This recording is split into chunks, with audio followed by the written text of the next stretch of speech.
Hi, this is Cal Ripken Jr., and you're listening to the ML Sports Platter.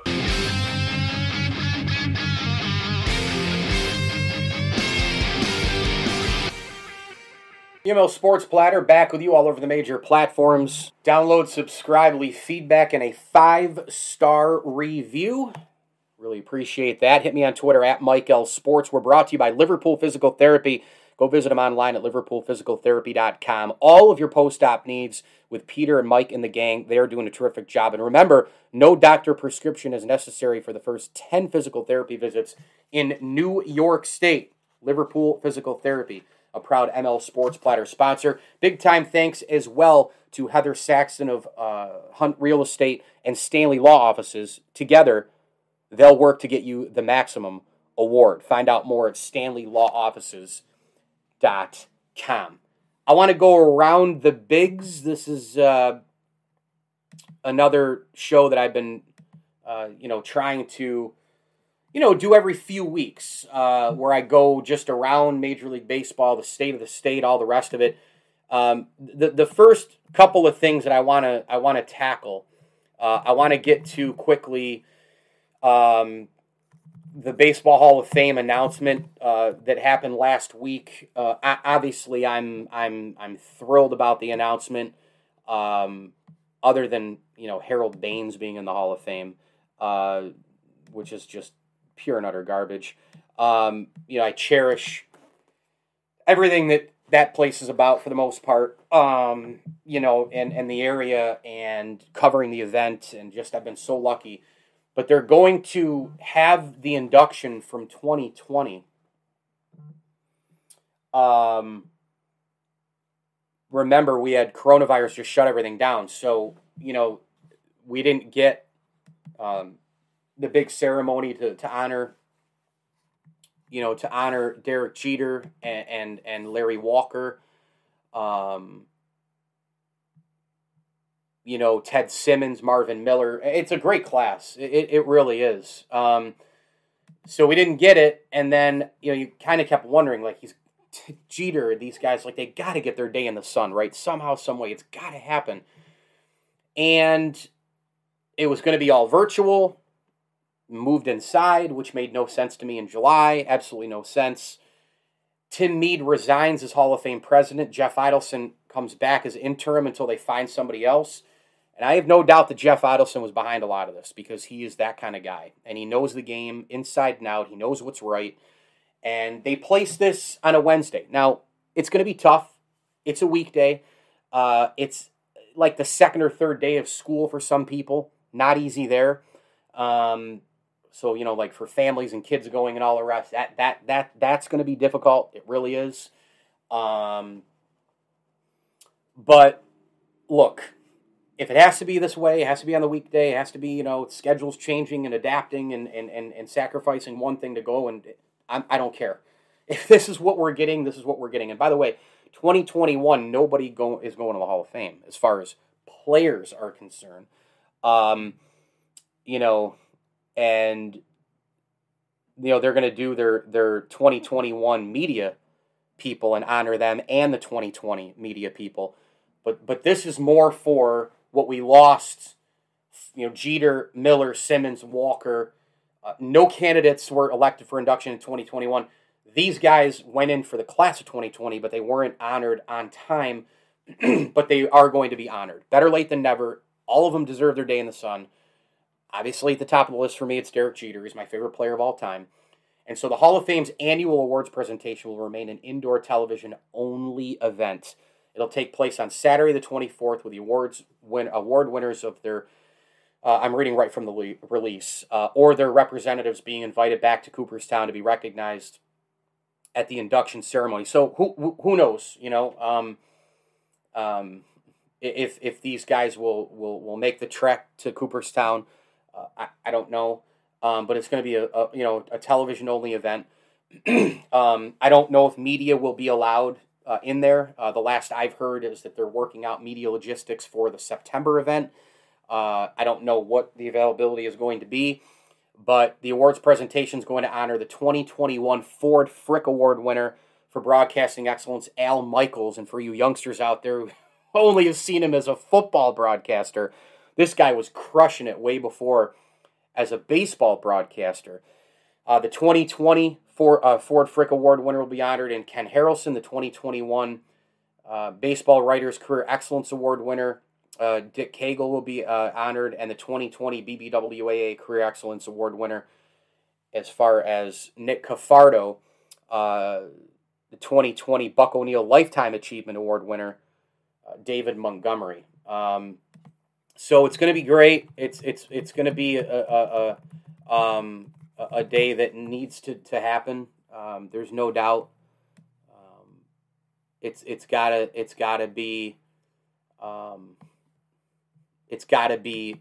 take place. It's gotta happen. And by the way, for writing excellence, remember it used to be called the J.G. Taylor Spink Award.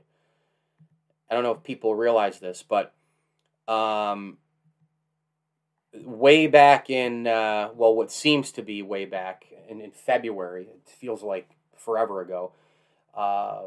But the BBWAA, in the beginning of February, they said in a statement that they wanted to remove Spink's name from the award. It was put to vote after substantial research and conversation with and among members. That research showed, in the words of Ryan Fagan of the Sporting News, that Spink's Sporting News contained racist language, ugly stereotypes, and derogatory portrayals of Negro League players and other black Americans during Spink's time as a publisher, especially in the era before Jackie Robinson made his debut in 1947. So it's no longer called that award. Who knows if they'll rename it. All I know is I'm glad this is back on. And if this is what it takes to get it, I'm all in on it. I'm sure that the Hall of Fame got okays from Jeter and Miller's family and Ted Simmons' family and Larry Walker himself to, hey, can you guys do this? Can you make it? Blah, blah, blah. I mean, Jeter's got to deal with the Marlins right now as well as part owner. But this is going to be great. I need this. You need this. We all need this. Baseball needs this. I can't imagine this class. I mean, look, covered this thing for, this will be I guess, is it going to be my 17th or 18th year? And I go down every year with my guys, Matt Michael and Rocco Carbone. We have such a great time. Rocco takes pictures, and Matt and I are doing our freelance and our stringing and our media work and all the rest. And we usually see Scott Petoniak, our good buddy, down there as well. It's just a special weekend, a special time. And without it in 2020, I was empty. I really was. It hurt a lot. So I'm glad it's back on. It's going to be just an amazing day. Both days are going to be amazing days, but more so September, with hopefully some normalcy in place. Tickets are available. And I don't know if people know this or not, but for those listening, thinking of going, etc., lawn seating at the induction ceremony will be free, like always. But unlike past years when seating was open, tickets will be required. Beginning at 11 a.m. on Monday, July 12th, a number of tickets will be made available to fans exclusively online. And at that time, seating areas will be designated for vaccinated and unvaccinated ticket holders. So that's how they're going to operate that. And I like that. I'm sure that the unvaccinated people will have to wear masks still. Vaccinated people will be, I would assume, without masks in their designated area. Probably will have to show proof of it. So if you're going to get vaccinated, make sure you go and get your proof of it. You can actually do it on your phone as well. My wife figured out how to do that and told me at NYS Wallet. It's pretty easy. It's just going to be a phenomenal day. I'm just so happy. When I got the email, I had to reread it a couple times just to make sure. And I just think that it's got to happen. Derek Jeter, for all the years I've covered this thing, there's been some great classes. Sandberg and Boggs in 05, Ripken and Gwynn in 07, on and on, years gone by, Griffey and Piazza, etc. But this is my guy. This is Derek Jeter. A couple of years ago, Mo Rivera went in. That was, close to Jeter. These are the guys from that 90s dynasty. These are These are the guys. These are top, 6, 7, depending on your list, players in Yankee history. This is going to be great. It's going to be great. I'm super happy it's on. The other news that I wanted to get to before I kind of go around the standings and talk about some games and some things that have happened. The foreign substance issue has been obviously a large talking point, especially with Garrett Cole. And obviously he's in the limelight because he's the Yankee pitcher. He's the highest paid pitcher. He's arguably the best pitcher in the game. I would give that nod to Jacob deGrom, but you get the point. And so it's been kind of a controversial deal here. And Josh Donaldson talked a bunch of smack, and there's a lot to digest with all of this. But the bottom line is, a lot of these pitchers are using stuff, right? I mean, they're touching hats or belts, part of the uniform, whatever. Maybe they're going down to a part inside their sock, whatever. They're putting it wherever. Spider Tech, Vaseline. You're not seeing pitchers lick their hands as much, say some of the players. Fernando Tatis went on the Dan Patrick Show and said point blank, I've never seen the pitches that these guys are throwing right now. Never seen it. And we're dealing with probably a top 5 to 7 player in baseball right now saying that. He's impacting the game with his legs, with his bat, with his glove. I mean, he's as good as it gets. I mean, it's him, it's Acuna, it's Vlad Jr.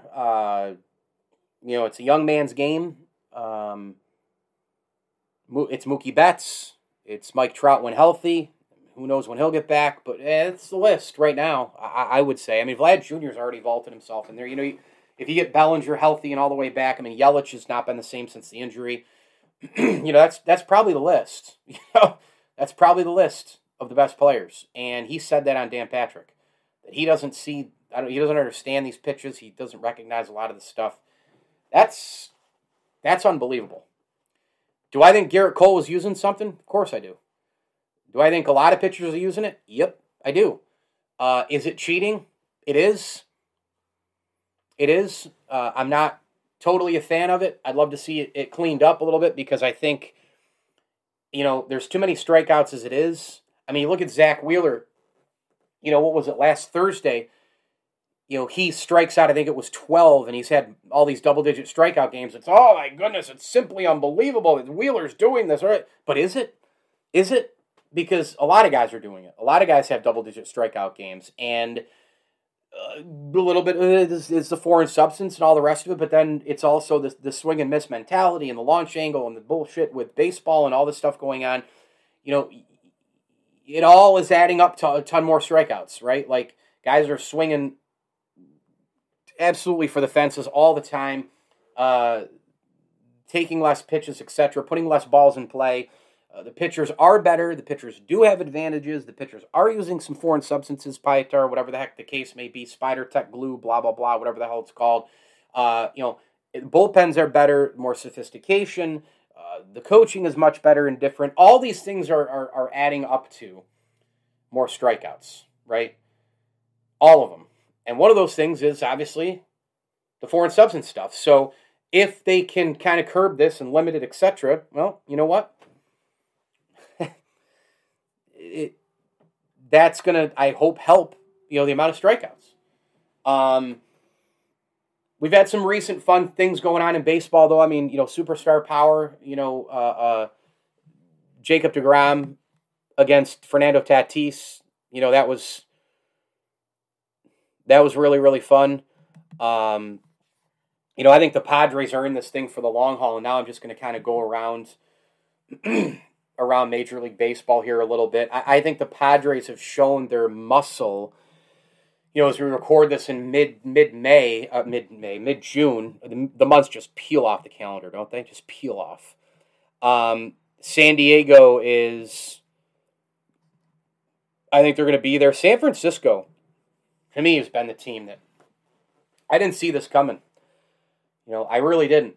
And their ability to get the big hit late, the pitching has hung in there just fine, but it has been the incredible veteran championship pedigree, that has really gotten them where they are. I don't think there's any question about it.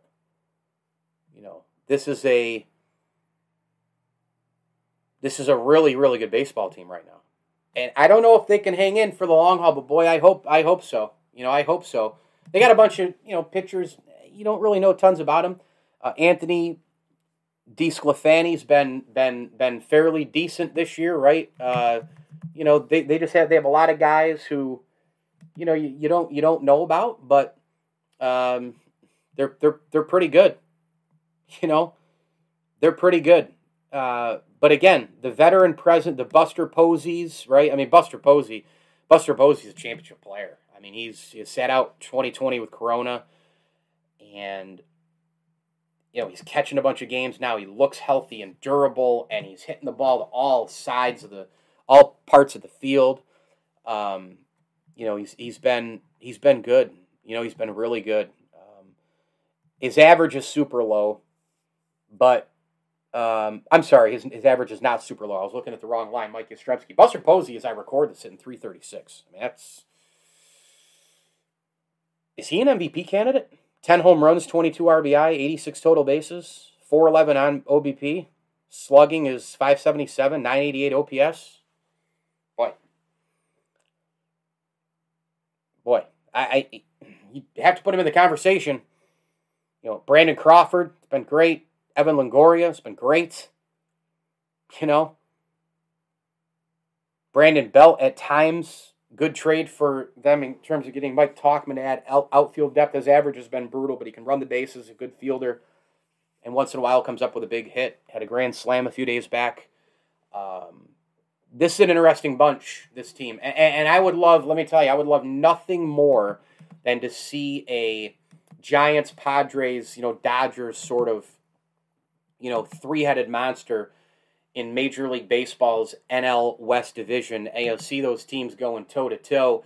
The Cubs in the Central, if we move there here, the Cubs came out of the gate really, really hot. Chris Bryant, Javi Baez, I mean, that roster slugging the ball all over the place.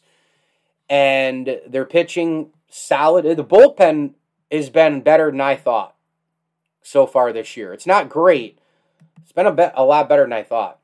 But, they came out of the gates just bashing and slashing. I mean, Chris Bryant, Javi Baez, and Bryant's an MVP candidate too. And I think Baez is. He's got the low average, but he's got a lot of those big power numbers. Anthony Rizzo, Wilson Contreras, the big four of those guys. And Ian Happ with the batting average has cooled down a little bit here too. But Jock Peterson, Jason Hayward, they came out of the gates really, really hot offensively. And as I record this, they're tied with the lead.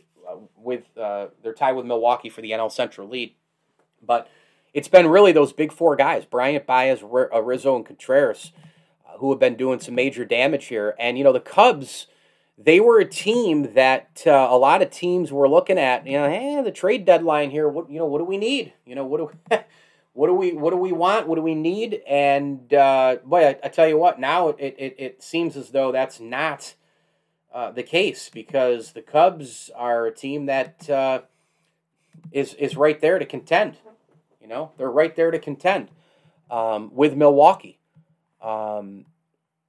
And that's fun. I picked the Cardinals to win the division, but I'd love to see the Central and the West, and I think the Cardinals have a run in them somewhere. But again, you lose Flaherty for that long period of time. That's a huge blow. I mean, that's like taking, Walker Buehler away from the Dodgers, taking Cole away from the Yankees, taking, DeGrom away from the Mets, and he may not be as good as those other pitchers. He's still damn good, but he might not be as good. But he's for St. Louis, that's who he is, right? I'd love to see a three-team race in both divisions. Brewers, Cubs, Cardinals, be a lot of fun, a lot of games down the stretch, a lot of division games, and then Dodgers, Padres, Giants in the West. Pretty good stuff there. The NL East is horrendous. The NL East was dubbed going into the year as the division, the best division, the most competitive division. Use all the words you want. it's been garbage. The Mets are, as I record this, the only team over 500. The Phillies continue to disappoint. I'm sorry. I mean, they have spent so much money in Philly. Where are the results? I mean, if this were the Yankees, they would be getting crucified for their lack of production, right? Payroll this, payroll that. I mean, they went out and blew tons of money on Real Muto, tons of money on Harper. They got Gene Segura, right? Like, they've made a ton of trades. They pick up Didi Gregorius. Like, they get Joe Girardi as manager. Like, come on, man. Like, the Philadelphia Phillies, I mean, I guess it's just the mix of players there, right? Like, they went out and shopped. They went out and committed to winning. But I guess, like, this mix just doesn't cut it for them. I mean, is that the right way to say it? I guess it is. Zach Wheeler's been obviously really good for this club. Aaron Nola has been fine. He's been right around 500 win-loss, but, he's produced pretty good. And Zach Eflin. I mean, those are the three big guys in that rotation. It's the collection of guys. Like the Phillies, it's unbelievable. The Phillies have a great amount of talent. They have a ton of players we know can perform, right? We know that. They have moments where you're like, okay, here they come. And then nothing, like they lose 3 or 4 in a row. And the same can be said for the Atlanta Braves. The Atlanta Braves are the same exact team. Acuna is one of the really, really great players in Major League Baseball. There's no doubt about it. But, man alive. I mean, like, what gives with these teams? Like, when are they going to get on some kind of a hot track? The Washington Nationals have been awful. They have glimpses here. They have performers here and there. Juan Soto, Ryan Zimmerman, they've been pretty good for the most part. Trey Turner. But overall, this team is just not their shot. The bullpen is horrific. Back end of the rotation, Pat Corbin inconsistent. The hitting inconsistent. They make too many mistakes. They're not, look, they just won the World Series a couple of years ago. But if they are sellers, which we have a lot of baseball left to go, but it's pointing in that direction. If they sell Max Scherzer, I mean, the load that they could get back for Max Scherzer. And frankly, there's a lot of teams that could use him. There's no doubt. I mean, Boston is now in contention. We didn't expect them to be 13 games out over 500 as I record this, right? Does Boston, I mean, they're going to have to pick up the salary, and Chaim Bloom has already said, we're not picking up a ton of money because look what they did with, look what they did with Mookie Betts. They were like, nah, see you later. Trade him. Alex Verdugo's been pretty good, though. But, Betts is a top 3-5 player in baseball. I've argued he's the best player in baseball. What team is the perfect fit? Would the Chicago White Sox, a team that seems to be able to run away from the Central Division? Cleveland, they've had a decent year so far, but the Royals are a 500 team. Tigers are terrible. Twins are terrible.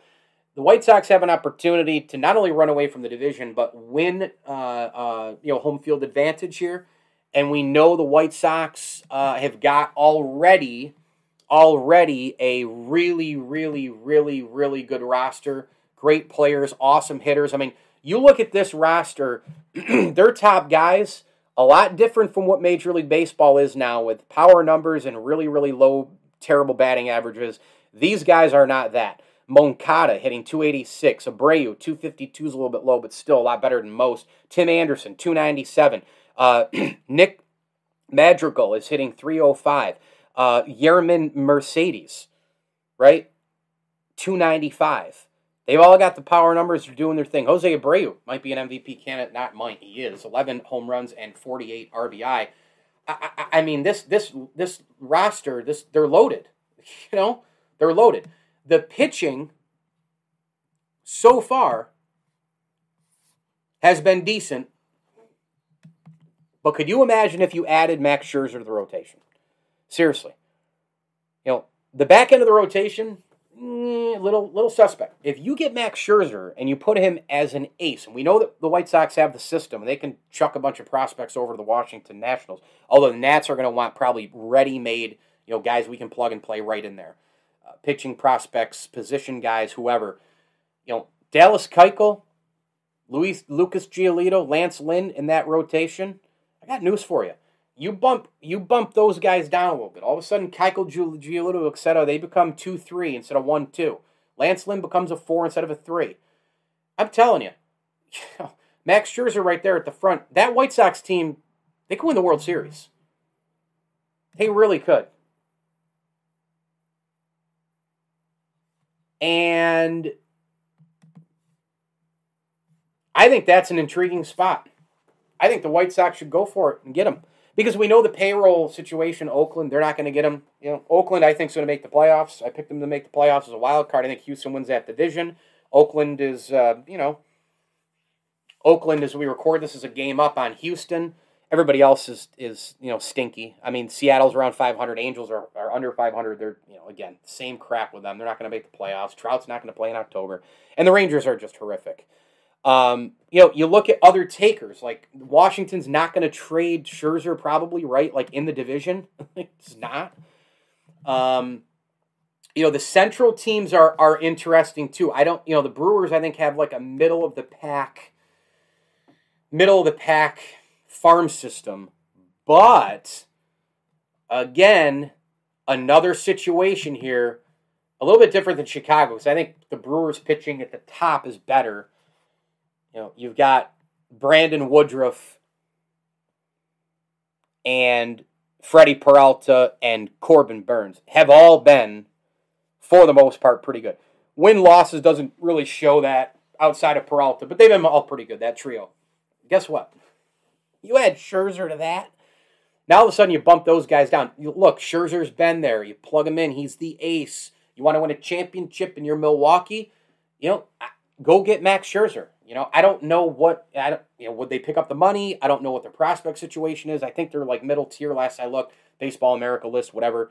But again, another intriguing spot, if you're going to go for it, of course, right? Which the Brewers should. The Brewers should be, win the wild card. It's going to be tough because you're going to have that central race, obviously. And I mentioned, if the Giants can hang in, one of the NL East teams could improve as well. But if you're going to go for it here, the Brewers, the Cubs have already shown that they're not going to spend a ton of payroll. Are they going to be buyers at the deadline? Maybe a little bit, but how much, right? Because they've been showing the cheap lately, right? The Cardinals, maybe they could make a play for it, although I don't know what their farm system is there. The Reds and Pirates aren't going to. Marlins won't. Nats are the team trading them. Not going to trade them in the division of the Braves, Phillies, or Mets because you don't want to deal with that for the next year or two, right? Until Max retires. Again, I know that would be, again, presuming that they would sign him right after that for a little bit of a longer deal, right? Because Scherzer's deal, I believe, is up after this year. Let me quickly look at that, actually. Max Scherzer, I think his deal is up at the end of the year. But, if you're a team to get him, would you give him an immediate 2-year extension, right? Something like that. Scherzer is on the books. Yeah, 2021.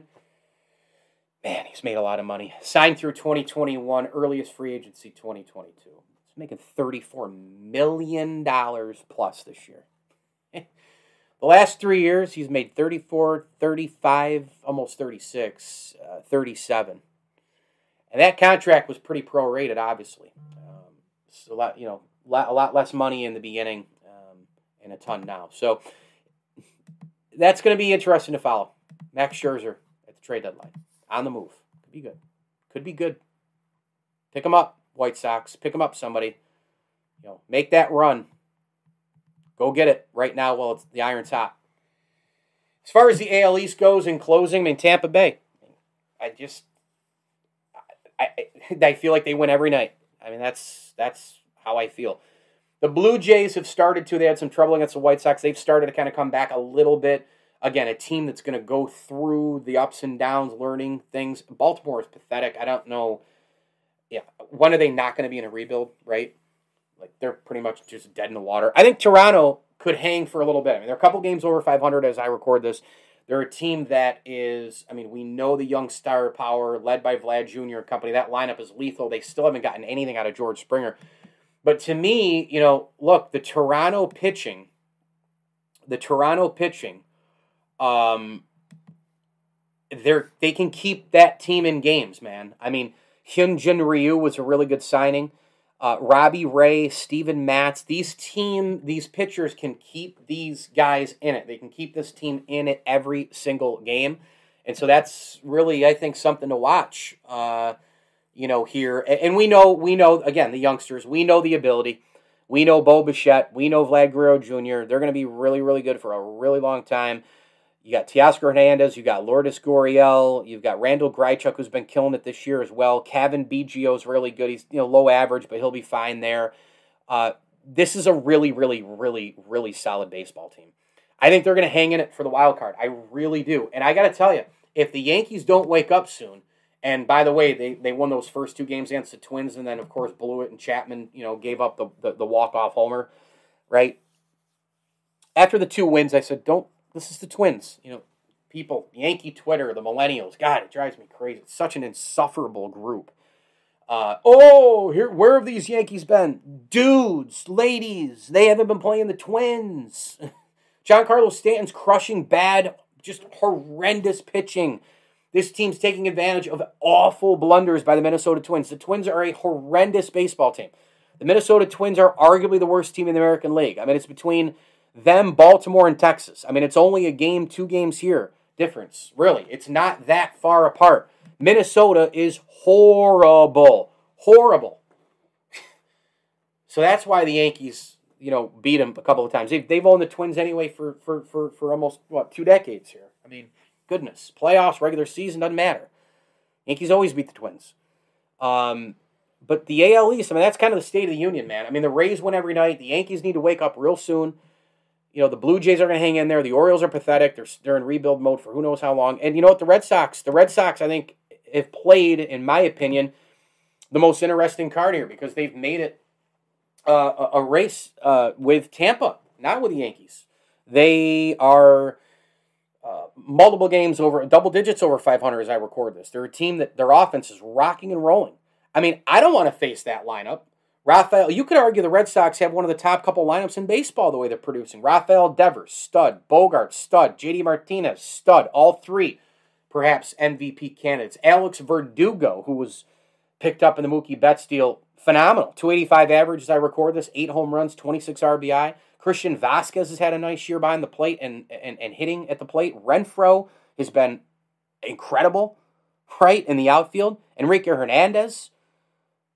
I mean, this is a really good offense. And you know what? Maybe they knew what they were doing just a wee bit. I still wouldn't have gotten rid of Mookie Betts, but maybe Ein Bloom knows what he's doing. He comes from that Tampa pedigree. He wanted to cut some payroll. Shouldn't be the Red Sox way. They're a big market team. They sell out every game. The TV deal is huge with NESN. There's no reason to ever cry poverty if you're the Red Sox. They still need a little bit more pitching. If they're going to make a run, please, I hope they don't. But if they're going to make a run, do you trust in big spot? I mean, Evaldi's been there before, but do you trust Garrett Richards? Do you trust Nick Pivetta? Do you trust Eduardo Rodriguez? Bullpen's been unbelievable too. I'm stunned at the bullpen. I really am. Sawamura has been really, really good. He's given him a ton of length. And Matt Barnes, 14 saves on the year. He's gone in there and shut the door. So Boston's been the, the surprise wild card team here in the AL East. So there's some thoughts. Super happy that the induction is back on for September. Hoping to go, hoping to cover it. Got to figure out what the media logistics are. But when I go down, I try to get as many interviews as I can. So I'm really, really, really, really hoping to go. and work and bring some great content to you here on the platform. Super excited for that day. And of course, the day in July, probably will watch from television, but on my television. But we'll see how that goes as well. And then some other things going around Major League Baseball, the Pine Tar, all the rest. If you have a topic or two that you want to hear, baseball or any other sport, just hit me, MikeLSports1979 @gmail.com. The ML Sports Platter is brought to you by our good friends at Camillus Golf Club, Rosie's Corner, Brian Conboy of Mass Mutual, New York State, and Heather Saxton. She is a licensed real estate salesperson. And you know what? Home is more than just a place. It's a feeling. Buying and selling homes right now? Contact Heather right now. 315-727-3313 in the greater New York State. Heather Saxton can get it done, part of the Hunt Real Estate umbrella. 315-727-3313. Heather at Hunt on Facebook as well. She's great, and she has a pulse of the CNY real estate market and beyond. Heather Saxton is the official real estate agent of the ML Sports Platter. Hit me on Twitter at MikeLSports. As I always tell you, enjoy the games.